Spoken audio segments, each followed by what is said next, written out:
जब से सरकार बनी ऑडिट और आरटीआई को सभी तरह के चोरी वाली व्यवस्था से उसको दूर कर दिया गया। दूसरी चीज, अध्यक्ष जी, जो कौन ऐसा व्यक्ति होगा, बाबा साहब अम्बेडकर ने स्पष्ट रूप से उन्होंने अपने संदर्भ में कही थी कि who is the responsibility, accountability तय किसकी होगी जो दुनिया में एक बेहतर व्यवस्था को चला पाएगा।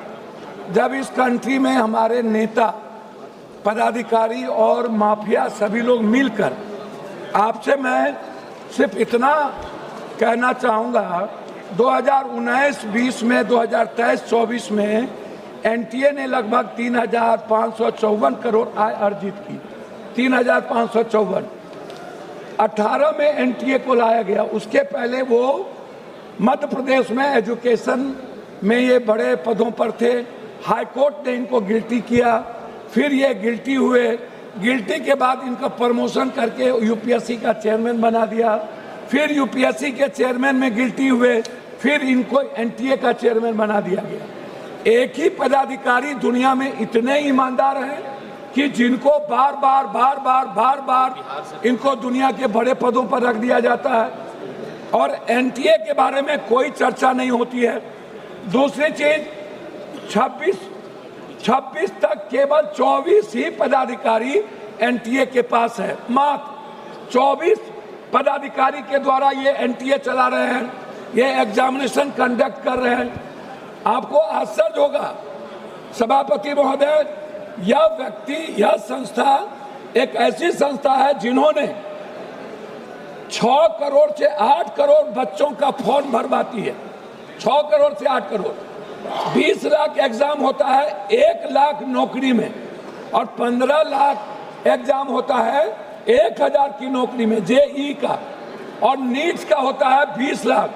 1 लाख नौकरी हम दे पाते हैं नहीं। हम कुछ बीएमएस में ले जाते हैं और कुछ हम बीएमएस के बाद नर्सिंग में ले जाते हैं।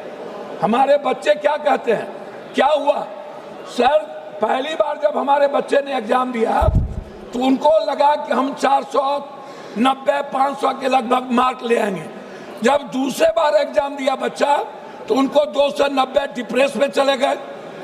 लगभग 26 बच्चों की शहादत के बाद और इतने बड़े जेएनजी के क्रांति के बाद कितने लोग डेथ किए, उनकी शहादत के बाद 1 लाख से ज्यादा बच्चे डिप्रेसमेंट में चले गए, डिप्रेशन में चले गए।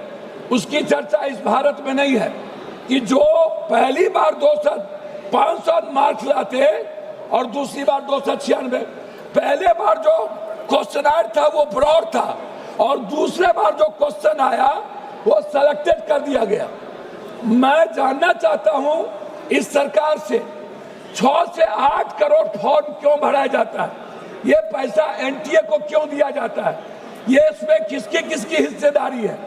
दूसरी बात कि ये कहते हैं कि इन्वेस्टिगेशन कौन करेगा, इन्वेस्टिगेशन को तय कौन करेगा। सीबीआई ने 5 बेईमान और चोर को, जैसे संजय मुखिया को जिसने सबसे बड़ी चोरी की बिहार में क्वेश्चन रिकॉर्ड में, उसको बड़ी कर दिया। आप कह रहे हो एसआईटी, तो एसआईटी कौन बनाएगा, एसआईटी बनाएंगी सरकार। स्टेट के अधिकार को छीन लिया गया। हमारा उसमें आपसे सिर्फ रिक्वेस्ट है कि जो पेपर लीक मामला है, ये पेपर लीक से नहीं है, आप इसको इस रूप में मत देखिए, इसके टर्नओवर को देखिए। इसके 2026 में छोटे वेंडरों के लिए 5 से 10 साल की सजा। आपने एनटीए के बारे में कुछ नहीं कहा। एसटीएफ बनाएंगे सत्ताधारी। आप 25 लाख बच्चे जो टारगेटेड हुए, उसमें भारत को अमेरिका के तर्ज पर एसएटी जीआरई मॉडल के तहत, सर अभी शुरू किए सर, नहीं कंप्यूटर बेस्ड एडोपेटिक टेस्टिंग लागू करनी चाहिए रियल टाइम के अनुसार।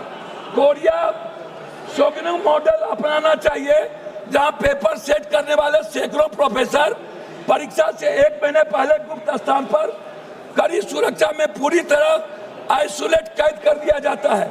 चीन के गोवा को एग्जाम की तरह भारत में भी कैंडिडेट्स को पकड़ने के लिए आधार लिंकेज फेशियल रिकॉग्निशन अनिवार्य होना चाहिए।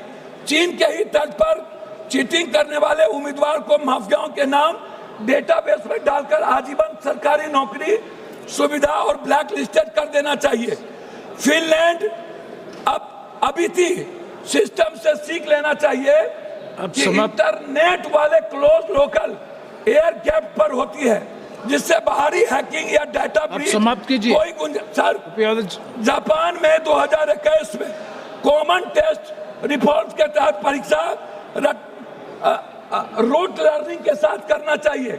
ब्रिटेन क्योफाल के तट पर भारत की एक स्वतंत्र नेशनल एग्जामिनेशन रेगुलेटरी बोर्ड हो जिसमें कोई सरकार का इंटरफेरेंस नहीं हो। एनटीए प्राइवेट वेंडर्स को तकनीकी और सुरक्षा ऑडिट करे। मैं बता रहा हूं अध्यक्ष जी, सिंगापुर के तरह digital chain of custody blockchain तकनीकी इस्तेमाल हो, एग्जाम सेंटर तक पूरी तरह एनक्रिप्टेड रहे। एक ये रिक्वेस्ट है, प्राइवेट सेंटर जैसे अध्यक्ष जी प्लीज स्कूल इंजीनियरिंग कॉलेज पर परीक्षा करवाना आउटसोर्सिंग तुरंत बंद करिए। आउटसोर्सिंग थर्ड पार्टी गलत है, बिना फुल प्रूफ के। श्री सोला सिंह जी, श्री सोला सिंह, सॉरी बोला सिंह, जुर्माना नहीं। श्री बोला सिंह, एक माफिया कमेटी है। मैं आपसे 1 मिनट में रिक्वेस्ट करूंगा। प्लीज कंक्लूड करो, प्लीज। कंक्लूड कर रहा हूं सर, मेरा रिक्वेस्ट है। धन्यवाद सभापति। एक सेकंड।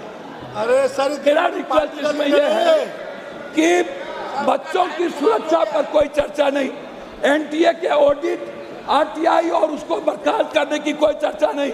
आपने एक ऐसा कानून लाया जो माफिया और सरकार को बचाती है। धन्यवाद। शुरू करो। अंत में धन्यवाद सभापति महोदय।